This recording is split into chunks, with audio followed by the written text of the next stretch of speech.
Okay, so let's go ahead and get into part 3 here. Part 3 here, we're going to talk about obedience.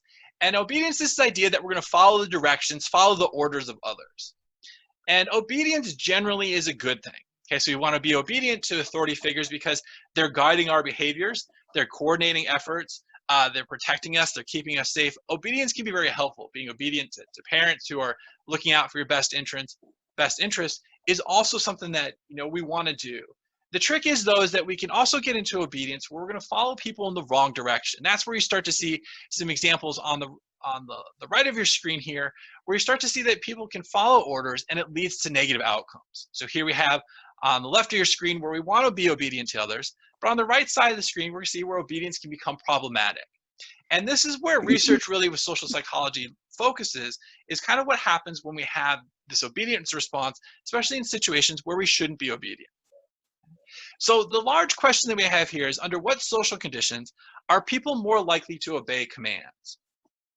Okay, so under what social conditions are people more likely to go ahead and obey commands? And this question stems from what's happening in World War II, as researchers are trying to understand why Nazi soldiers are killing innocent Jews. And what's going on here is they want to understand that behavior. So is it that all Nazi soldiers are bad, which would be making that fundamental attribution error, saying that, hey, it's really just that they're bad people, it's about their personality?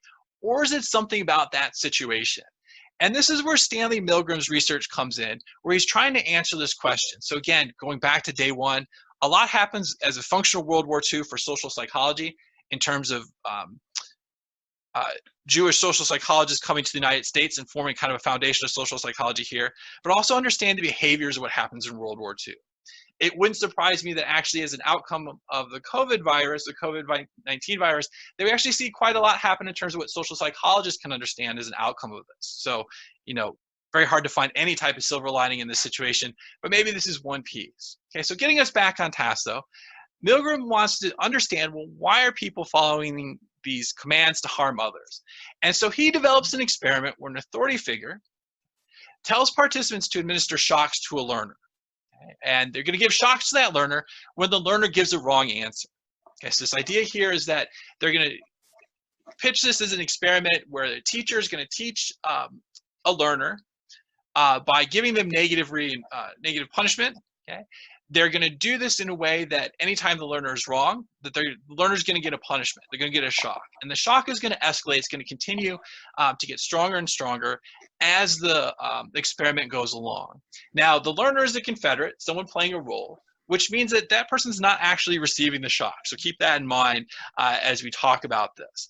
And the idea behind Milgram's research here is to understand, well, how do we get someone who's just a good person, okay, to do negative things? Okay, so I'm going to give you kind of a visual layout, and then I'll show you a short video clip that kind of walks through the experiment, gives you a better sense of it. And then I'm going to pose to you the question, how far did that compliance go? Some of you may remember this from Intro to Psych, some of you may know, but basically, again, coming back to our design here, is that we see basically we have the learner over here on the left of our screen, and the learner is kind of strapped in. The participant, who's the teacher, sees that learner hooked up to electrical shock. We see on the right-hand side, this is the configuration of the room. So we have the participant here administering the shock supposedly to the learner. And we have the experimenter in the same room giving more prompts to the participant as the participant kind of hems and haws at not wanting to continue. Over here, we can see kind of the machine, the shock machine that participants used. We see that it goes from a slight shock, which would be uncomfortable, all the way up to 450 volts, which in fact, if I recall correctly, is in fact a lethal amount. I think it actually doesn't even need to get up to that level of voltage before it becomes extremely, extremely harmful. And so researchers want to know, well, what percent of the time did individuals comply and go all the way to the end? Okay, so what percent of the time did individuals follow all the instructions that the experimenter was giving to that teacher, who again is the participant, to get them to administer the shocks? So what I'm going to do is I'm going to show you the short video clip, and then through chat have you guys indicate what percent of the time do you think participants went all the way through. Okay, so let me show you the video. Message me in chat if for some reason you're not hearing the video this time.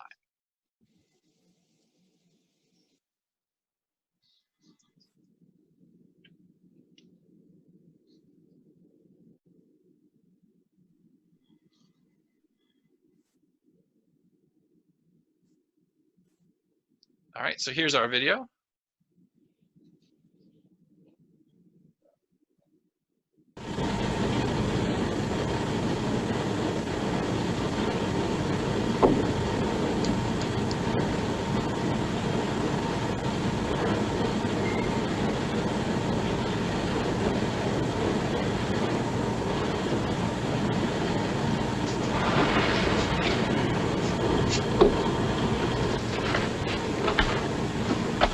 You want to step right in here, learner, and have a seat there. You can leave your coat on the back of that chair if you will, please.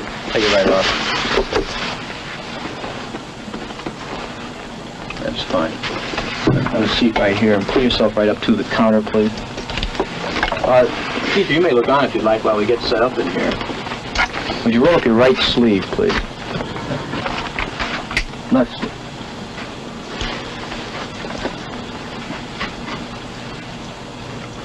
Fine. Now what I'm going to do is strap down your arms to avoid any excessive movement on your part during the experiment. Is that too tight? That's all right.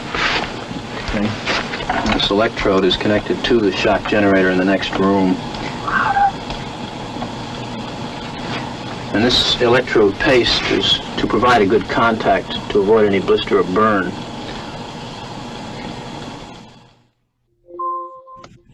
Answer, please. Wrong. Answer is neck. 300 volts. Oh! I absolutely refuse to answer anymore. Get me out of here. You can't hold me here. Get me out. Get me out of here. Continue. The next word is green, please. Green. Grass, hat, ink, apple.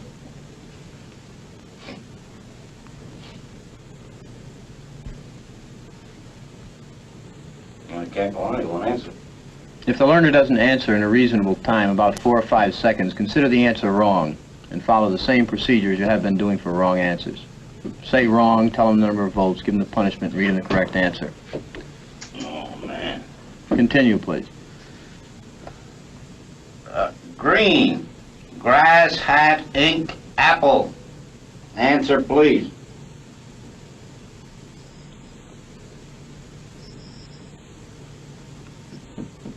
Go on with the procedure, please, teacher. 315 volts. The answer is ink.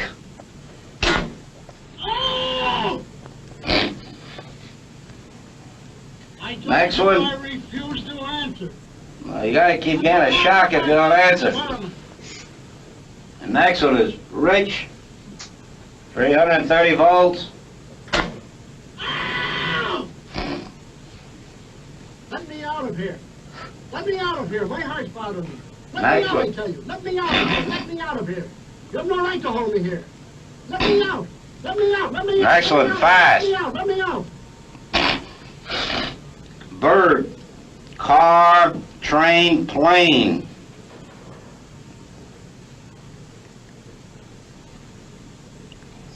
Go on, please, with the procedure. Please answer.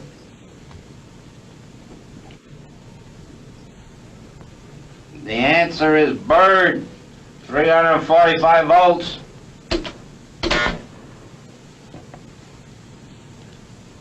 Blunt. Knife, stick, word, arrow. Answer, please. Is he all right in there? I didn't hear nothing. Continue, please. The answer is arrow. 360 volts. Something's happened to him. I don't hear nothing. Go on, please, with the experiment. Please continue. Soft. Rug, pillow, hair, grass. Answer, please.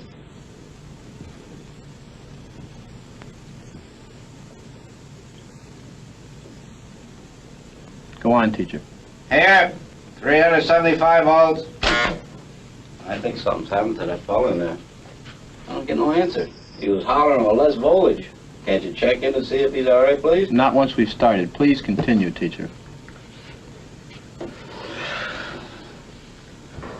Cool, day, shade, water, cave.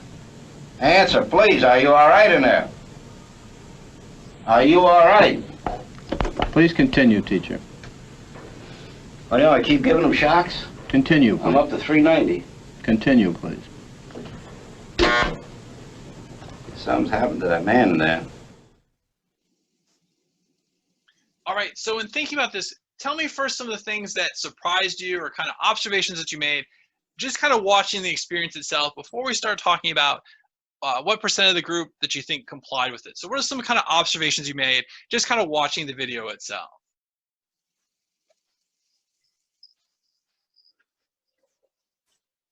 I was surprised that when he like stopped talking, he still continued to go with the experiment. Right, so there's really kind of something I noticed as well, is that even though he wasn't getting feedback, it's potentially clear that the other person's harmed. You know, he keeps going. And I think one of the things to keep in mind too, and you know, bring up that point, is that the experimenter there is kind of continuing to prompt that person. So they're escalating their prompts as the teacher, the participant, is saying that they want to quit. So absolutely, I think that's kind of the most outstanding thing of it as a whole. Other observations. Okay, so Stone's agreeing, he knew something was wrong, he continued, that he went with the volts, even though it seemed to be kind of skeptical if he should be doing it to begin with. You know, even though knew something was wrong with the learner, they kept going. Other kind of observations, things that you noticed. I thought it was kind of concerning that he wouldn't even just go check on the participant just to see if he was okay or whatever. I thought that was kind of weird. Okay, so you know, neither the teacher nor the experimenter are checking on what's going on with the learner there who's receiving these shocks. You know, it seems kind of really an amazing situation that would happen. So I agree with you totally. Other observations you noticed? Yeah, I noticed that he complied despite his own feelings. Okay, so you can, I think that kind of captures the thing that stands out to me most having watched this. Is you can see this horrible distress on you know, the teacher's face, on this guy's face as he's going through this experience. One of the things that you might, or you didn't get the experience of, is when I show this video in the classroom, actually there's kind of a nervous laughter that happens about halfway through the video where people aren't quite sure how to respond to it. Cassie's saying, I was surprised that he kept going, but maybe he was worried about the consequences if he didn't continue with the experiment. Maybe he felt like he was okay because the man leading the experiment was qualified. And actually this last piece is a great one to talk about in terms of the person being qualified as a scientist, because we're going to talk about how when that scientist is seen as less qualified, the effects go down. Okay, so first off though, let's answer our question here before we delve into when the compliance rates go up and down. How far do you think the compliance went? Okay, so put down, type in your percentage of how far do you think participants, or what percent of the participants went all the way to the end? Okay, so what percent of the participants went all the way to the end?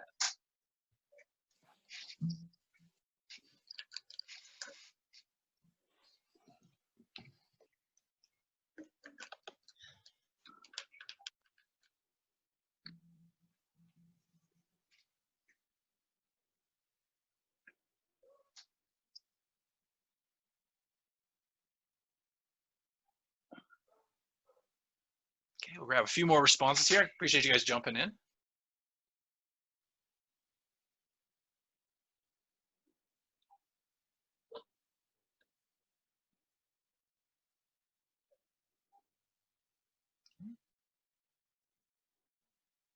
right, so it looks like the class as a whole is kind of saying around 85, 80%, 90% kind of on average. If we look at the results themselves, okay, we see that you guys aren't far off. You were onto it. Okay, so in fact, we see it's about 2/3 of the participant, about 66%, went all the way to the end. So again, keep in mind that that still means that that's the majority of the participants that agreed to it. Now, what really becomes kind of the most outstanding about this study is that in surveys, most people predicted that in such a situation, they would stop administering the shocks when the learner expressed pain. Okay, so I'll read that for you again because it shows you the contrast in what's going on with where individuals become obedient. So in surveys, most people predicted that in such a situation, they'd stop administering the shocks when the learner expressed pain. So the idea here is that if you put yourself in this scenario and you said, hey, you're harming someone else, how likely are you to go all the way up to the highest voltage after someone's expressing pain? You say, there's no way in the world I'm going to do this. But in fact, researchers found, Milgram found that people would go all the way to the end. The majority of this would happen. And this occurred for both kind of lay people making this prediction and scientists as well. Both were saying there's no way that people would go past the point at which the learner expresses pain. So again, in reality though, even when the learner complained, most people complied with the experimenter's directions. And keep in mind that when the teacher, the participant, says that they want to stop, the experimenter is in the room prompting them to keep going. Okay, so kind of keep that in mind with the scenarios that someone's there saying, hey, you have to keep going. Now the question immediately became, looking at this, well, what breeds obedience? Okay, so how do we increase the odds that someone's going to comply with going all the way through and administering shock? So what factors do you think increase the likelihood or decrease the likelihood that people will comply with these requests? Okay, so what do you think could cause the teacher to be less or more likely to go ahead and agree with what the experimenter wants them to do? Okay, so just kind of think about this. What would be some moderators in this case? Okay, so you can type these out, you can shout these out.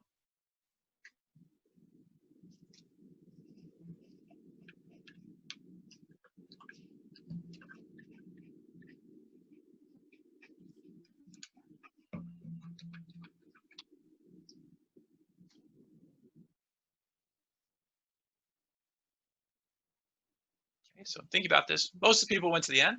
What are some factors you think that would decrease the likelihood that teacher is going to go all the way to the end in terms of giving shocks to the learner?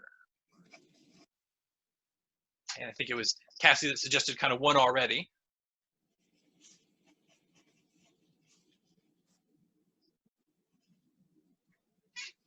Okay, so the scientist is credible. They might be more likely, participants might be a little more likely to continue. Okay, what are some other factors?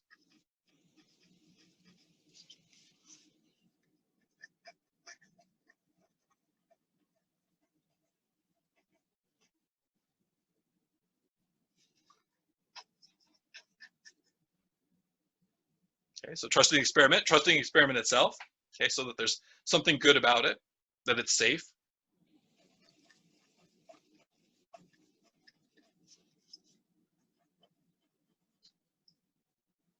Okay, so credibility, kind of tying that into it with both maybe the experiment itself, with the researcher conducting the experiment. Kind of trust for the other person as well is kind of being built into that. So it's a great response. Okay, any others you can think of?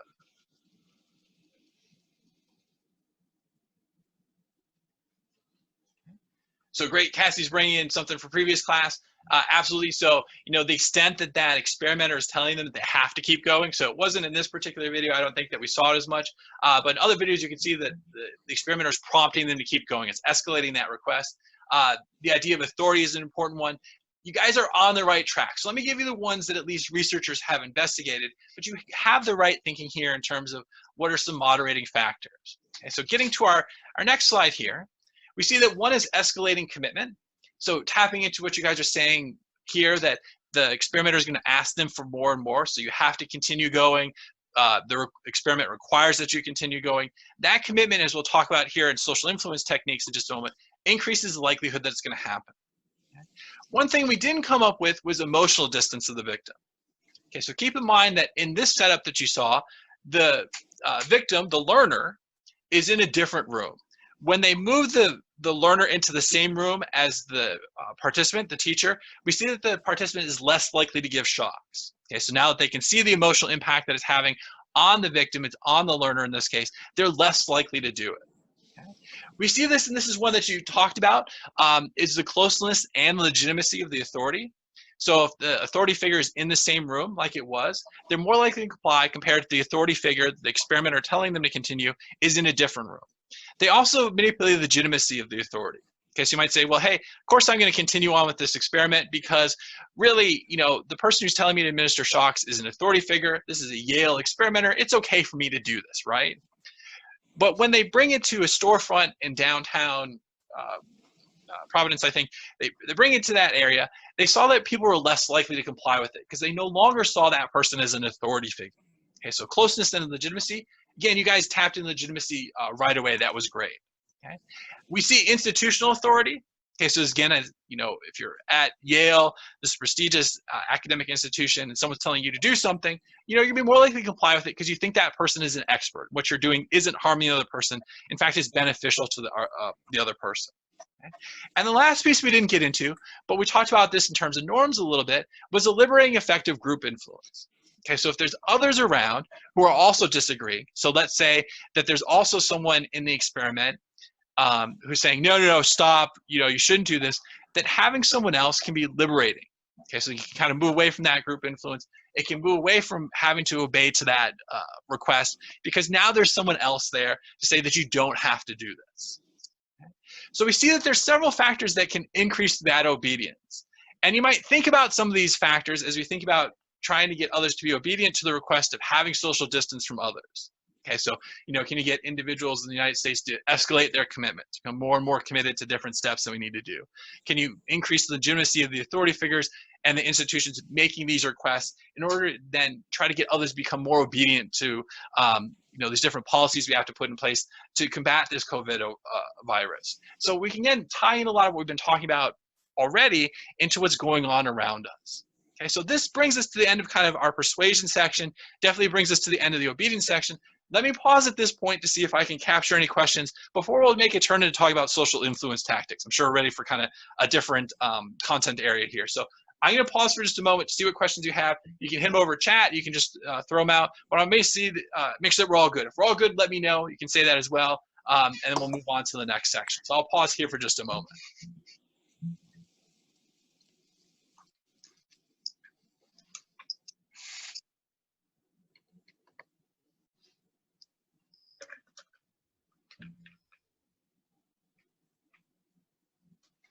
Okay, so you see that, Dr. Action, how awesome she is. I think that's great.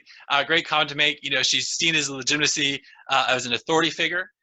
You can kind of see in Ohio as being seen institutionally as a strong authority figure. In fact, Homage T-shirt company has a shirt for Dr. Action, and it's a fundraiser. So if you guys want to look for that, it's pretty cool as well. Okay. Other questions, kind of checking in, comments, things like that before we'll change gears here.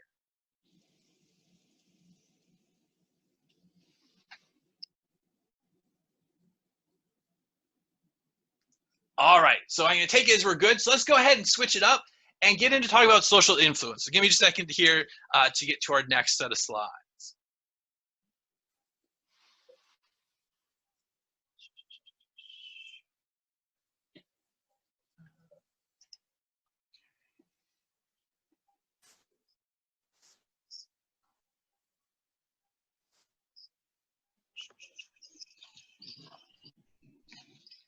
All right.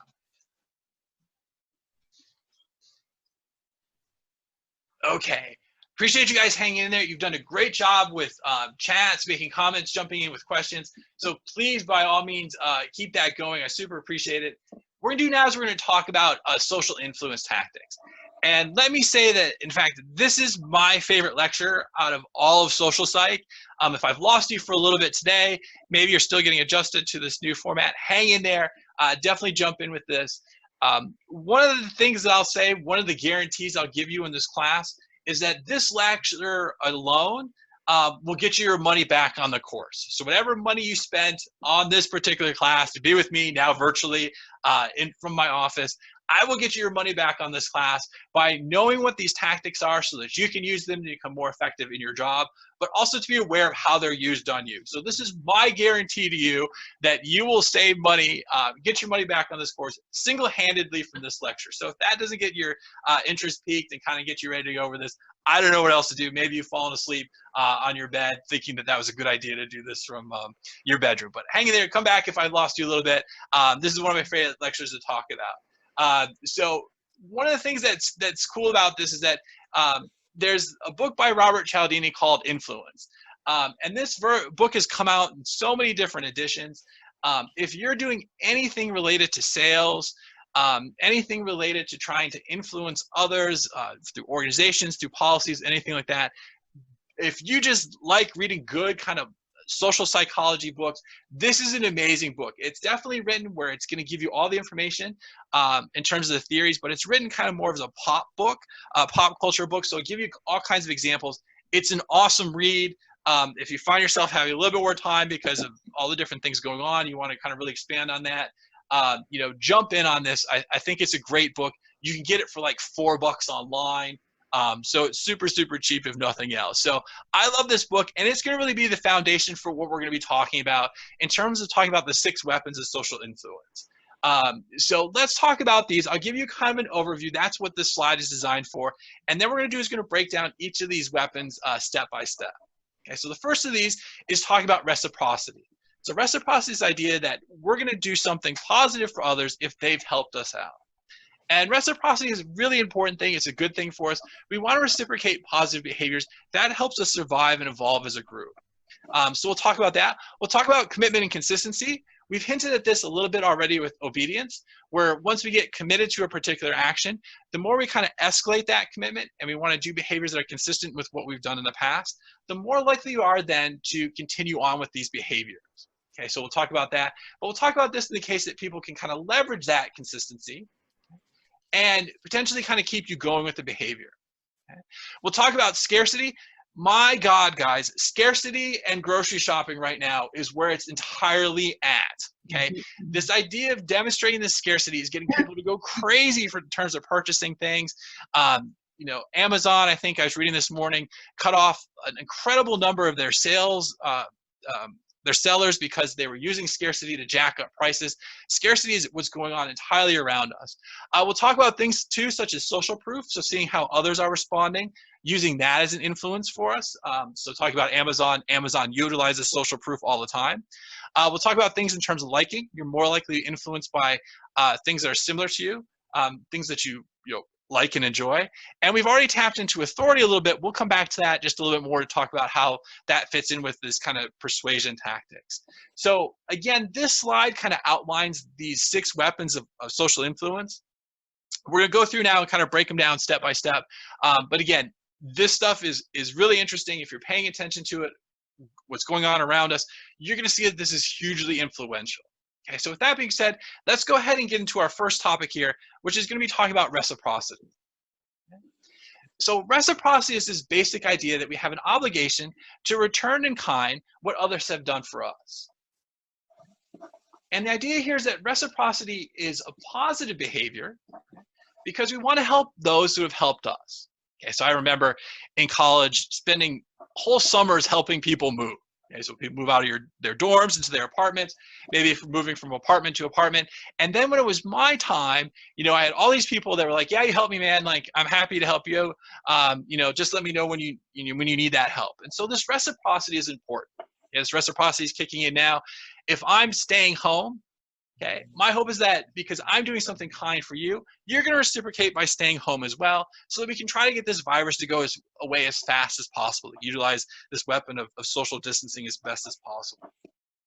And so again, reciprocity is good. It helps us evolve, helps us be good group members, helps us sustain ourselves. And so what we can see is that this is a good social influence technique. Okay? We want this reciprocity. But we can also see how this reciprocity can be used in a tactical way. Almost this is kind of like Jedi mind tricks that we were kind of hinting at a bit before. And so let's talk about some specific techniques that you can use that utilize reciprocity. Okay? One of the first ways that we can do this, okay, is what's called door in the face. And the influence technique here with door in the face is that you make a rather large request. Okay? The person's likely to say no to it. And then you come back with a more reasonable request. The idea here is that you're going to reciprocate because the other person came back with a reasonable request. You're going to say, because you're being more reasonable now, I'm going to go ahead and I'm going to agree with it. Okay, so the idea here, and you guys are totally welcome to try this on any family member that you'd like. Maybe it gets you some gas money. You go to your parents and you say, I need $50 for gas. Okay? Your parents, if they're likely to say yes, they say, yes, score, you got the $50, right? But usually they're going to say, well, no, I don't think so. But if you come back and say, well, hey, how about $10, okay, which is a much more reasonable request, then they might say, okay, well, I'll give you $10 because you were more fair about the request that you were making. And so that's the basics of kind of this door in the face. And this happens all the time. It happens in negotiations. So both sides will start out with an unreasonable negotiation, kind of something that's not really believable. And you'll start to see that then they'll come back with something that's more reasonable with the hopes that that person then agrees with it. Okay, so in fact, maybe starting to see a little bit of this going on within Congress right now, where they have kind of these bill packages going through, these multi-trillion-dollar packages where they're starting with kind of this idea of door in the face. They're putting out kind of too strong a request, knowing that the other group is going to say no, but then they make concessions that maybe they were almost planning to do with the hope that the other group then says, okay, because you're being more reasonable, I'm going to agree with this policy that you're going to put forward. Now, there's a couple of things we have to be careful about with reciprocity. It doesn't work if that first request is completely unreasonable. Okay, so it has to be something that is plausible. Okay, could be a reasonable request, but maybe, you know, the person might still be more likely to say no to it.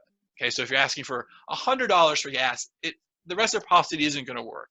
The second thing is that it has to be the same person making the request. Okay, so you know, you can't have that happen where someone else then makes the concession. So I asked for $50 and then a friend asked for $10. It won't work because you're not reciprocating to the same person. Okay, I see a great comment with home buying technique. So what is the thinking here with it being a home buying technique? Because I think you can be absolutely right. Well, the realtor, can you hear me? Yes, I can. Okay, because I switched to the computer. The realtor determines from a home buyer's perspective, your realtor determines what a good initial offer would be, whether it's not too low in terms of upsetting the other person.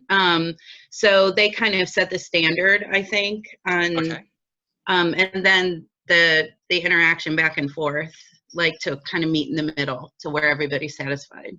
Okay, so you might, you know, you see some of this house pricing, you know, it's really super high, and then you might be, you know, keeping track of that house, and suddenly it closes much lower. And the idea here is that they're trying to kind of, you know, say, hey, well, it's too high.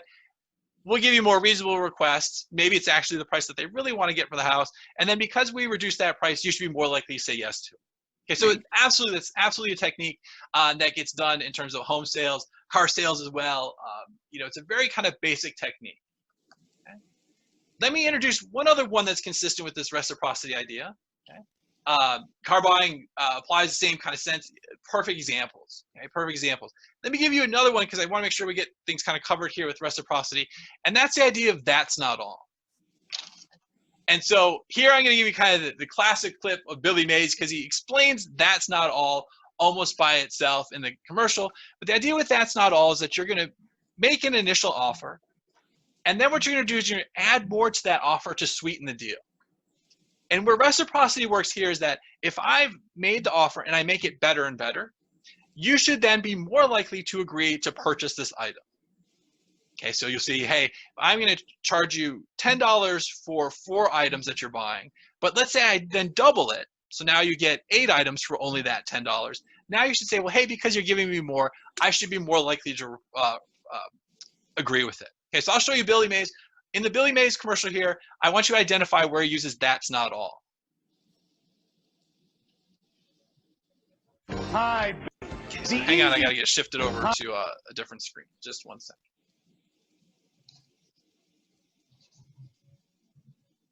All right, so here goes Billy Mays. Hi, Billy Mays here for Mighty Putty. The easy way to fix, fill, and seal virtually anything fast and make it last. Mighty Putty is not a glue, but a super-powered epoxy that you can mold to any shape and apply directly to most any surface for an everlasting bond. Ordinary epoxies are a mixing mess. With Mighty Putty, you just cut like dough, simply need to activate, apply, and let dry. It has the muscle to support up to 350 pounds. Rebuild the damaged tool to work like new, or make car repairs and save money. Drills, bolts, and screws can ruin your project. With Mighty Putty, you just cut, activate, and apply. Here's something you can't do with glue. Mighty Putty seals leaks instantly. Use it on pipes and faucets for a permanent seal. As you need, it activates, turning from green to white to show it's ready to hold on tight. It has the strength to pull this fully loaded 80,000-pound tractor trailer. Now that's the power of Mighty Putty. Whether it's tile to wood, metal to glass, any job, big or small, Mighty Putty repairs them all. Fill cracks in ceilings, walls, and floors. mold it to furniture, sand and paint for a seamless repair. And it's ideal for all your crafting projects. There's nothing you can't do with Mighty Putty. Call now and we'll send you 2 powerful sticks of Mighty Putty for only $19.99. But through this exclusive TV offer, we'll double it and send you 2 more sticks free. Mighty Putty will pay for itself the very first time. But I'm not done yet. Call right now and I'll triple the offer and send you 6 sticks of Mighty Putty for the same low price of $19.99. Order now. Call 1-800-774-1124 to order Mighty Putty and receive the triple offer. That's 6 sticks of Mighty Putty for $19.99. Call 1-800-774-1124 now. All right, so we're almost out of time here. Where do we see that he gives a demonstration of that's not all? So where are some of the that's not all techniques that he used? Okay, so Emmy's here saying he doubled the offer and then tripled it. Okay, other areas that he did this.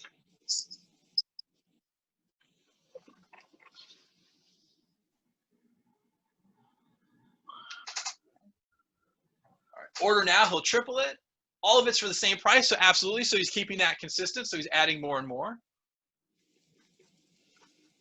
Okay, other areas where he increased the value, he improved the offer.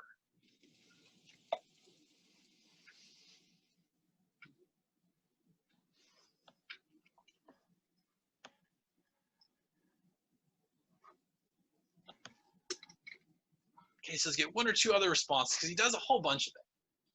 All right, so I love it. He keeps going on talking about all the things it can do. So we do so many things. How could you not want to buy it? Okay, different things. You're absolutely going in the right direction. He's kind of saying, well, hey, you should reciprocate by buying this if it can do so many different things. I mean, for goodness sakes, it's fixing, furniture. It's sticking anything imaginable. Something you can now pull a semi with it. How, if it can do all these things, how could you not want to buy it? If you call right now, we'll actually talk about that kind of being a form of scarcity. Now he's going to give you more sticks. Okay, so when I think from just 2, now you're tripling that all the way up to 6. Okay? So you guys absolutely have the right idea here that that's not all. You see is sweetening the deal. Starts off with a basic deal, gives you kind of more and more. And so we'll process this a little bit more. We'll review reciprocity when we meet together on Thursday. Again, if I lost you or you didn't see someone online that you know in class, get them to come online for Thursday because we'll continue talking about these different influence techniques. Again, it's kind of one of my favorite lectures. Definitely get your money back on the class. So any kind of last questions or concerns before I let you guys go? Just so let me know if you're all set, other questions, and then we'll wrap things up.